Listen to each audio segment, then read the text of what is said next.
అనుకుంటారో అప్పుడు ఆయన ప్రకృతి పైన తన యొక్క దృష్టిపాతాన్ని కలిగిస్తారండి. ఇదిగో ఇది ప్రకృతి.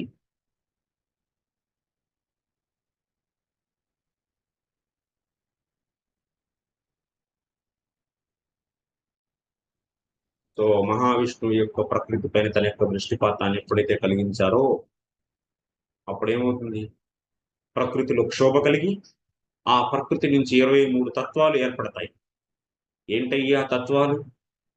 మహత్తత్వం, అహంకారము, పంచ జ్ఞానేంద్రియాలు, పంచ కర్మేంద్రియాలు, మనస్సు, పంచ మహాభూతాలు, పంచ సూక్ష్మభూతాలు, తన్మాత్రలు, రూప, రసగంధ, శబ్ద, స్పర్శాలు. ఈ విధంగా మొత్తం 23 తత్వాలు ఏర్పడతాయి. ఈ 23 తత్వాలు కలిసి భగవంతుడి యొక్క ప్రవేశం జరుగుతుంది ఈ 23 తత్వాలలో. తద్వారా ఈ 23 తత్వాలలో చైతన్యం అనేది కలిగి ఈ 23 తత్వాలు ఒక అనేకాను కోటాను కోట్ల బ్రహ్మాండాలుగా ఏర్పడతాయి. కోటాను కోట్ల బ్రహ్మాండాలు ఎట్లాగైతే పిండిని కలిపి మనం ముద్దలు చేస్తామో అలాగా 23 తత్వాల యొక్క ఈ యొక్క సమాహారం ఎంతుంది మిశ్రమం? ఈ యొక్క మిశ్రమం 23 తత్వాల యొక్క మిశ్రమం కొన్ని కోటాను కోట్ల బ్రహ్మాండాలు చేసేందుకు అనుకూలంగా ఉంది. ఆ యొక్క మిశ్రమం 23 తత్వాల యొక్క మిశ్రమాన్ని వాడి మిశ్రమాన్ని మిశ్రణని సో కొన్ని కోటాను కోట్ల బ్రహ్మాండాలు చేయబడ్డాయి. అందులో ఒక బ్రహ్మాండం మనం చెప్పుకుందాం.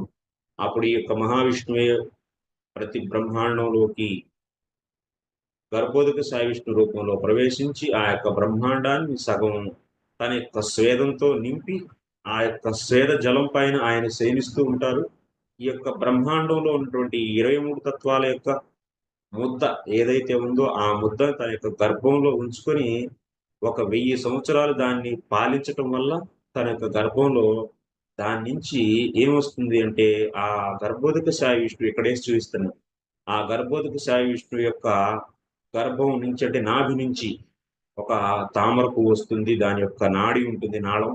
ఆ నాళంలోనే విరాట్ పురుషుడు ఉంటాడు. ఆయన యొక్క దేహంలో ఈ యొక్క ఆయన యొక్క దేహంలో మొత్తం కూడాను సమస్తమైనటువంటి అనేకమైనటువంటి 14 లోకాలు కూడాను ఏర్పడతాయి. ఆ ఆ యొక్క విష్ణువు సారీ ఆ యొక్క విరాట్ పురుషుడు యొక్క శిరస్సు పైనే కమలం కమలం కూడా ఉంటుంది. అంటే ఇది కమలమే. ఇది తామర పువ్వు. పువ్వు యొక్క నాళంలో ఎవరున్నారండి?